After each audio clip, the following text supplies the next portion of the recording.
Hello നമസ്കാരം, welcome back to make studio.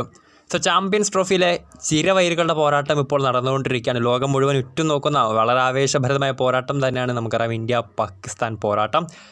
ഇപ്പോഴത്തെ India Pakistan champions ട്രോഫിയിലെ പോരാട്ടത്തിൽ ആദ്യ ഇന്നിങ്സ് ഇപ്പോൾ അവസാനിച്ചിരിക്കുകയാണ്. ആദ്യം ബാറ്റ് ചെയ്യാൻ ഇറങ്ങിയ പാകിസ്ഥാൻ്റെ ബാറ്റിംഗ് ഇപ്പോൾ അവസാനിച്ചിരിക്കുകയാണ്. 49.4 ഓവറിൽ 241 റൺസിന് പാകിസ്ഥാൻ ഇപ്പോൾ ഓൾ ഔട്ടായിരിക്കുകയാണ്. ഇന്ത്യയുടെ വിജയലക്ഷ്യം അങ്ങനെ ദുബായിൽ കുറിച്ചിരിക്കുകയാണ്. 50 ഓവറിൽ 242 റൺസ് എന്ന ടാർഗറ്റുമായി ടീമിൻ്റെ ഇനി ബാറ്റിങ്ങിലേക്ക് കടക്കാൻ പോവുകയാണ്.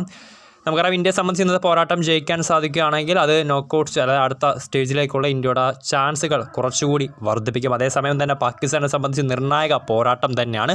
ആദ്യ പോരാട്ടത്തിൽ ന്യൂസിലാൻഡിനോട് പരാജയമേറ്റുകൊണ്ട് തുടങ്ങിയ ആതിഥേയരെ സംബന്ധിച്ച് ഇന്ന് ഇന്ത്യക്കെതിരെ കൂടി പരാജയപ്പെടുകയാണെങ്കിൽ സ്വന്തം നാട്ടിൽ നടക്കുന്ന ചാമ്പ്യൻസ് ട്രോഫിയിൽ നിന്ന് വളരെ ഭംഗിയായി തന്നെ പാകിസ്ഥാന് തുടക്കത്തിൽ തന്നെ പുറത്താകാൻ സാധിക്കും. എന്നിരുന്നാലും പാകിസ്ഥാൻ സ്കോർ കാർഡിലേക്ക് വരുവാണെങ്കിൽ നമുക്കറിയാം ഫഖർ സമാന് പകരം റീപ്ലേസ്മെൻറ്റായി പാകിസ്ഥാൻ കൊണ്ടുവന്ന ഇമാമുൽ ഹക്ക് ഇന്ത്യക്കെതിരെ നിരാശാജനകമായ പ്രകടനമാണ് പുറത്തെടുത്തത്. 26 പന്തുകൾ നേരിട്ട് താരം 10 റൺസ് എടുത്താണ് പുറത്തായത്. അക്സർ പട്ടേലിൻ്റെ റണ്ണൗട്ടിലാണ് ഇമാമുൽ ഹക്ക് പുറത്തായത്. ബാബർ അസം 23 സൗദ് ഷക്കിൽ വളരെ മികച്ച പ്രകടനം പുറത്തെടുത്തിട്ടുണ്ടായിരുന്നു. 76 പന്തുകൾ നേരിട്ട് താരം 5 ഫോറിൻ്റെ അകമ്പടിയോടുകൂടി 62 റൺസാണ് നേടിയത്. ഹാർദിക് പാണ്ഡ്യയുടെ പന്തിൽ അക്സർ പട്ടേൽ ക്യാച്ച് എടുത്താണ് സൗദ് ഷക്കിൽ പുറത്തായത്.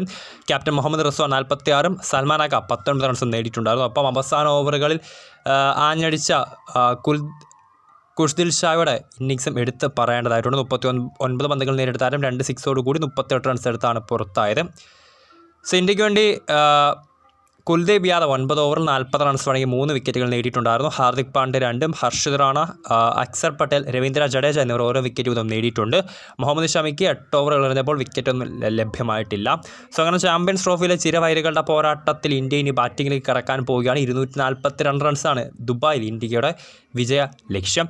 വീഡിയോ ഇഷ്ടപ്പെട്ടാൽ ലൈക്ക് ചെയ്യുക, ഷെയർ ചെയ്യുക. കൂടുതൽ വാർത്തകൾക്കായി ചാനൽ സബ്സ്ക്രൈബ് ചെയ്യുക.